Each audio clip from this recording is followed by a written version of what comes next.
Okay, Warped Tour 2015, fresh off the stage. We've got No Left Turn from Boston. Please introduce yourself. Let us know what you play in the band. I'm Billy Beeman. I play bass. Matt DeAngelis. I play drums. Carter Sanders. I do keys and vocals. Tommy DeAngelis. I do guitar and vocals. Give us a little bit of background. You know, how long each of you been playing and how the band formed.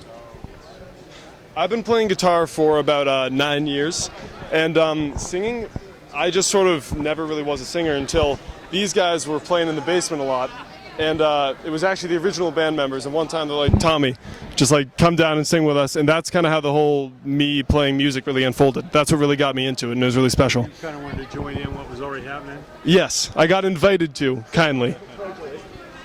Cool, and you? Playing music. Yeah. Did you want to do this, and who were your heroes? So my mom forced me to take piano lessons in 3rd grade, which I didn't want to do, and I was playing. You appreciate it. Yeah, exactly. Yeah, I was I played. I had classical training for about 3 years, and then I started to want to play jazz, and I got into real of my original heroes, which were Oscar Peterson, Art Tatum, and Bill Evans. Really, those three, and little Junior Mance, those types of people, and I would just spend a lot of time trying to figure out what they were doing, and that's how I got started playing with music. I went to high school. We went to high school together, us three, Matt, Tommy, and I. So and it just we kind of just jammed together a couple times, and then these guys had been together for years and years and years. But then once I joined them in high school, they had a show one time and said, "Hey, do you want to join us on keys?" And I said, "Yeah," and I've just kind of been playing with them ever since. So that's been about a year and a half, 2 years, something like that. Yeah.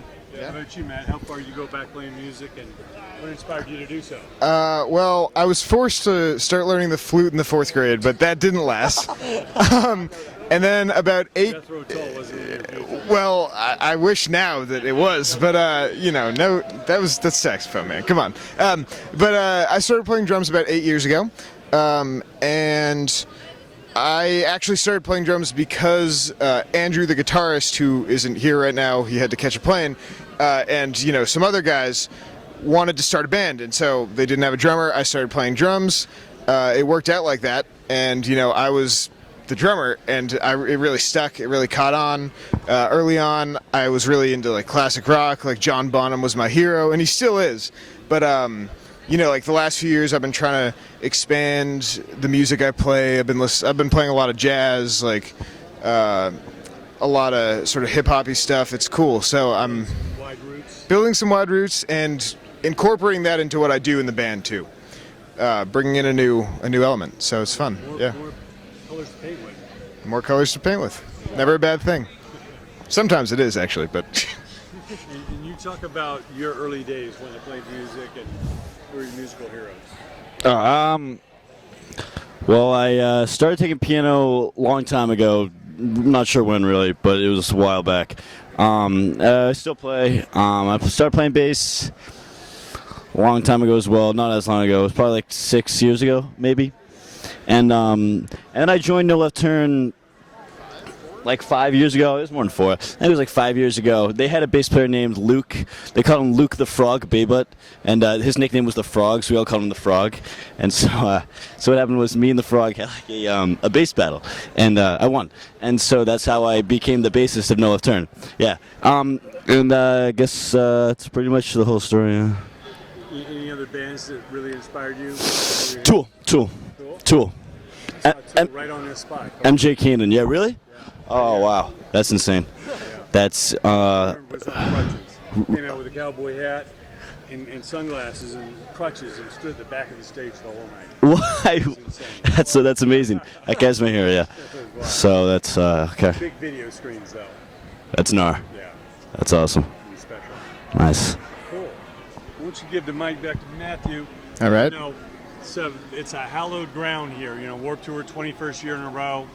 Every band in the world's played on this tour, and it's from humble beginnings, great bands grow, What does it feel like to be a part of this legacy of the Warped Tour? This is huge. I mean, I think, just coming out here, getting on that stage, that was a huge step forward for us. I mean, it feels like we took it to the next level. broke through a new ceiling, and we got so much room. Yeah, so much inspiration, so much room to find out where we can go with it now. So we're really excited. This was awesome. It was really awesome. Beautiful. And how about you? I know it's it's hot.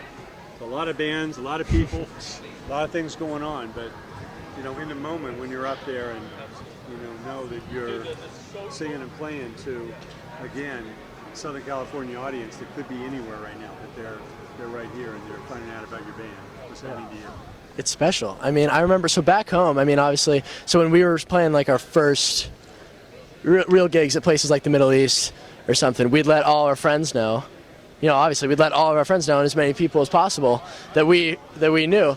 But this was a whole, not a whole new, but definitely like a unique experience to come here like 3,000 miles away, and really like pour our hearts out musically to people who are like complete strangers. So it was cool, every time you'd see someone like walk past the stage and then like listen and stop to listen and say, oh, I'm gonna stay here for a while. That was that was a good feeling. So it means a lot to be here. Sure. You sounded really good, and basically out there with so much going on, like I say, there's a lot to choose from, but you had an opportunity to be a part of history here. It's a Warped Tour tradition, the opening show of a major tour. Things going all over North America. Yeah. Sadly, we're not going to go with it, but sure. Well, it's one step at a time. Yeah. Exactly. Yeah. Hope to get you guys on some other dates and get out there. But how are you inspired to take it to the people, take it to faraway cities and states and hopefully countries that have never heard of you before? Well, kind of going off what Carter said, since we started from only having friends at all of our gigs, I think it's kind of special to be playing for new people and people that aren't familiar with us or bands from the Northeast. And it's cool to kind of spread that knowledge and that music with them. And as for going the distance with this and spreading it all across the country and maybe even international, as you're saying, which would be kind of crazy. We'll play in Japan. Would be it's just that's kind of under the same theme of it's really special to get to share your music with somebody and something that you work so hard on and you practice on and you spend the time to write. In all three of our cases, actually, it's special to give that off to other people, especially international. Yeah. Well, it's been a real pleasure having you guys. I'm seeing No Left Turn shirts walking around Warped Tour, and I know this is the first of many. Thanks again for having you guys come out, and can't wait to see you prosper. Indie Power to all of you. Thank you. Thank you. Thanks. Thank you. Now,